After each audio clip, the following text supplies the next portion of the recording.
Good morning, students. How are you? Hope all of you are fine at home. We did chapter 11, Haridwar. We have solved all the book exercises of that. But let us write that in notebook now. हम उसको notebook में लिखेंगे. How we have to write? In 4th class, term 2, second term, we use this notebook for English. Not your 4-line notebook. जो अब तक आप 4-line notebook use करते थे वो 4th क्लास के फर्स्ट टर्म तक यूज़ होते हैं. This notebook is to be used for the term 2. But don't panic. अगर आपके पास फर्स्ट टर्म की नोटबुक बची हुई है you can do work in that. As your notebook gets completely finished, पूरी ख़त्म हो जाती है, तो आप इसको यूज़ करना स्टार्ट कर देंगे. Because before 5th class you must have practice, कि आप इस नोटबुक में लिखने की अच्छे से प्रैक्टिस कर चुके हों और आपको ये डाटा बिल्कुल क्लियर हो how to write in this notebook. Clear? Okay, let's start.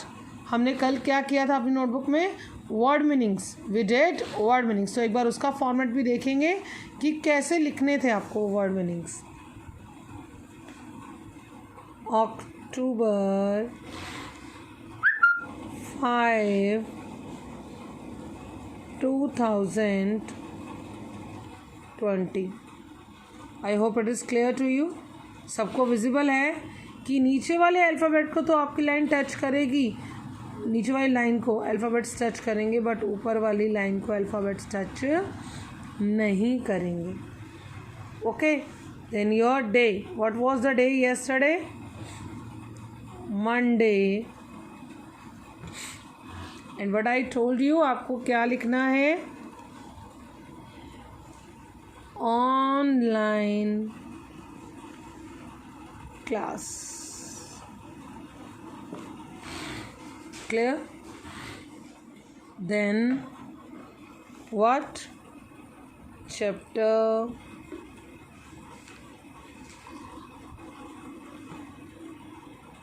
11. Name of the chapter Haridwar. I hope it's clear to everyone. आप सबको अच्छे से दिखाई दे रहा है. इंग्लिश की नोटबुक भी अगर जो बच्चे उसमें काम कर रहे हैं, क्योंकि उनकी इनकम्प्लीट थी, पेंडिंग थी वो नोटबुक, पेजेस थे उसमें, तो वो भी इसी तरह से हेडिंग्स और सब कुछ डालेंगे. Okay, then question. क्या क्वेश्चन था हमारा? फर्स्ट अंडरलाइन करेंगे इसके नीचे डबल. क्या बताया था आपको? फर्स्ट क्वेश्चन क्या था? Word meaning. वर्ड मीनिंग यही था ना आपका? ओके, अब फर्स्ट क्या है? पहले क्या है मेरे पास? वर्ड लिखूंगी मैं इधर, इस तरफ क्या लिखूंगी? मीनिंग. Be careful. आपके अल्फ़ाबेट्स नीचे वाली लाइन को टच करेंगे, ऊपर वाली लाइन को कोई भी अल्फ़ाबेट टच नहीं करेगा. और हर अल्फ़ाबेट को आप प्रॉपर स्पेस देंगे ताकि वो अलग से विजिबल हो कि वो लिखा क्या है आपने. फर्स्ट वन इज़ क्या है आपका? वर्ड मीनिंग क्या था? लिटरेरी. देखिए, मैं लिखते हुए बिल्कुल भी पेंसिल नहीं उठा रही और बाद में लगा रही हूँ लाइन और डॉट, है ना? Sorry. Literally means exactly. Literally means exactly. Next one, second one is civilization.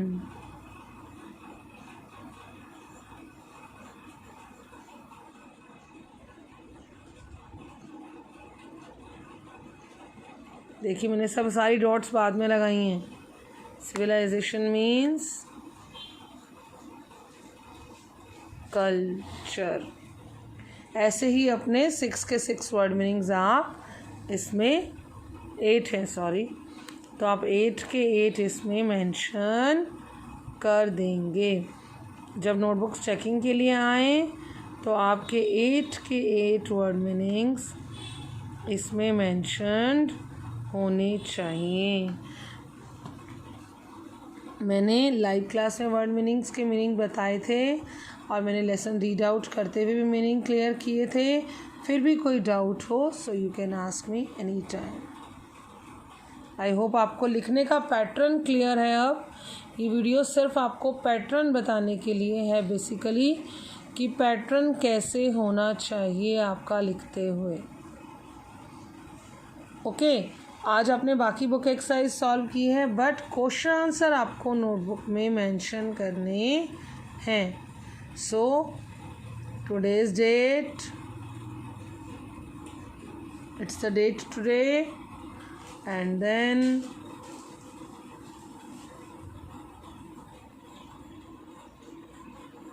Tuesday, after that. और आपको मैंने एक बार ये पैटर्न बता दिया है। I will not repeat this one thing daily.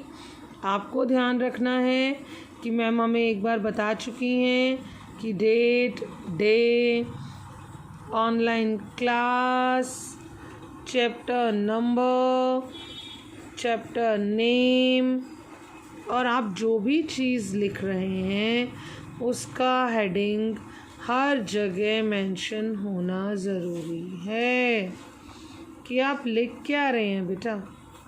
Double underline.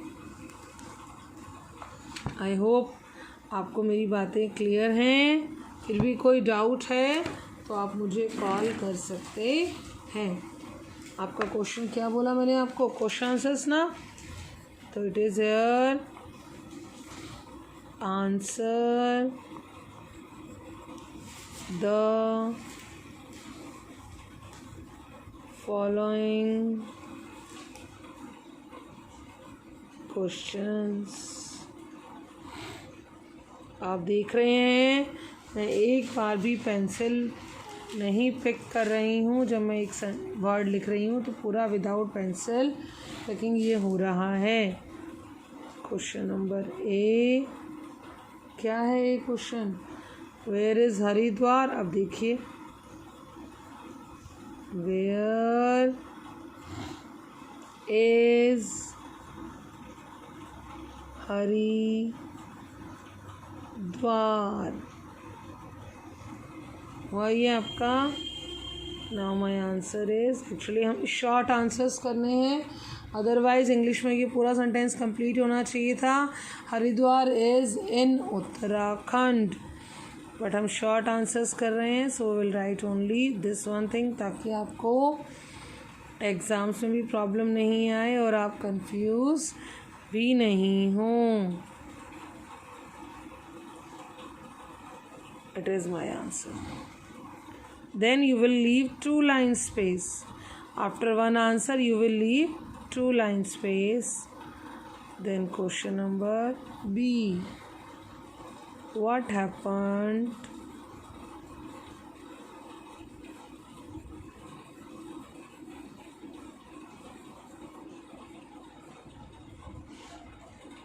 after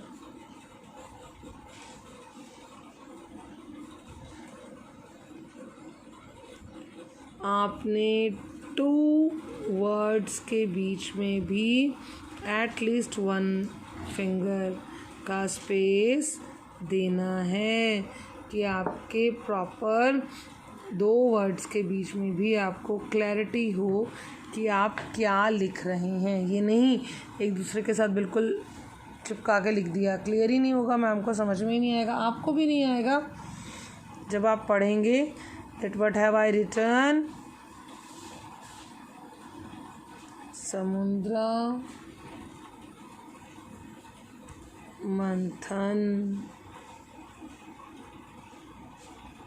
it is clear. Then my answer is, क्या हुआ था? व्हाट हैपन्ड आफ्टर मिथिकल समुद्र मंथन? क्या हुआ था जब समुद्र मंथन हुआ था? तो हरिद्वार वॉज क्रिएटेड। क्या हुआ था?